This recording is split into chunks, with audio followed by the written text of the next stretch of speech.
I remember a few years ago when the government locked everybody down because they could, and people started kind of going batshit insane. This was around the same time I came across the concept of intrusive thoughts, and I was introduced firsthand to the atrocity that exists in the average person's head. Whenever I have thoughts like this, they just worry me because I've never seen it as normal or just a part of life.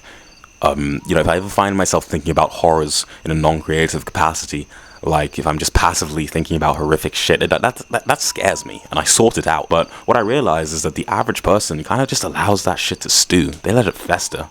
They ruminate on it. The reason I think the general populace is so susceptible to psychological warfare, psychological operations, advertising, malicious miseducation, is because the collective unconscious of mankind, which I will refer to from now on as the collective soul of mankind, has been manipulated into becoming soft and weak over hundreds of years. The practice of psychology is downstream from some of the most sick, twisted and evil people to ever exist. And when you understand kind of the advent of clinical psychology and what its true purpose was, it gives you some discernment to attack modernity with. And one of the biggest things it made me understand is that most of the thoughts in my head have been seeded by a world in clutches of evil. All the entertainment, the retarded, pointless politics, the degenerate postmodern philosophy that has been shoved down our throats throughout our childhood and adolescence, making us think that we're some kind of enlightened generation that's going to change the world, is actually a carefully curated stream to push humanity into the direction the ruling class wishes. The intrusive thoughts are a manifestation of the hold the system has on you, and I think in a more spiritual context, it is a sign of straight-up possession. I do believe reality extends beyond the purview of our worldly eyes, and that there are beings, species that cannot be seen and classified by scientists or studied by means of physical equipment. Although these beings may not necessarily exist in corporeality, the effects of their actions can still manifest themselves on our plane. These egregores subsist off the psychical substance that makes up the human soul and are formed or summoned in response to certain thought patterns that reverberate throughout said collective soul. They latch onto and are attracted by people that are the most affected by the insidious undercurrents of the modern world, and amplify these vibrations to the most, spreading their poison using these people. This is why psychologists are so important to the world government.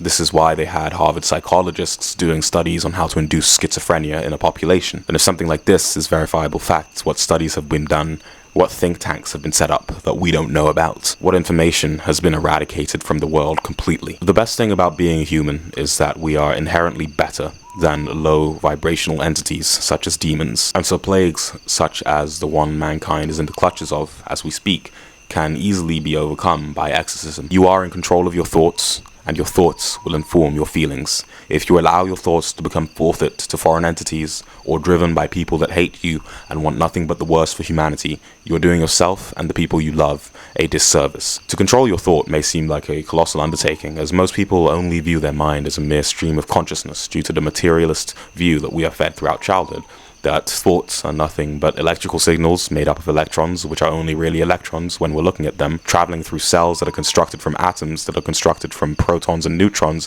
that are built by quarks, which are held together by gluons, which is all given mass and substance by random disturbances on the Higgs field. It seems that no matter how deep particle physicists dig into the fabric of reality with their spades of abstract equations, no matter how long neuroscientists study grey matter, it's very apparent that the consciousness is not to be found in the brain, and that the corporeal biological structure serves more like a lightning rod or a satellite dish that's designed to give you a connection to the source of the divine spark. This is something all animals have, but our uniquely human ability of abstract ideation, logic, and reason, being a double-edged sword, both allows us a more potent connection to the divine, while also leaving us susceptible to manipulation and even possession. But I believe if you attune yourself to the good and to the creative impulse to revel in the divine energies, your thought process comes to reflect this, committing to making each and every thought in your brain a conscious process that amplifies the love you have for the people you care about, that amplifies the ability you have to create,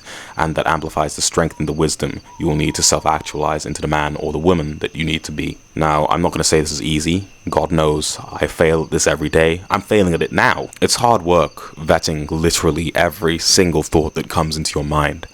And to some, it may seem damn well impossible and even nonsensical due to the information that you've been deceived with throughout your upbringing. But in an occupied and conquested world such as ours, these are the extreme measures that must be taken to preserve your spiritual security. And once all the demons of the mind have been conquered, when all you think about is love and creation, which I know sounds gay and cringe, but so are most of the things that are beneficial for you, I believe that's when you kind of truly begin to walk the path of Christ. And, as the old adage goes, faith has the power to move mountains. And the truest essence of faith is a moral commitment to do the impossible or face the unthinkable.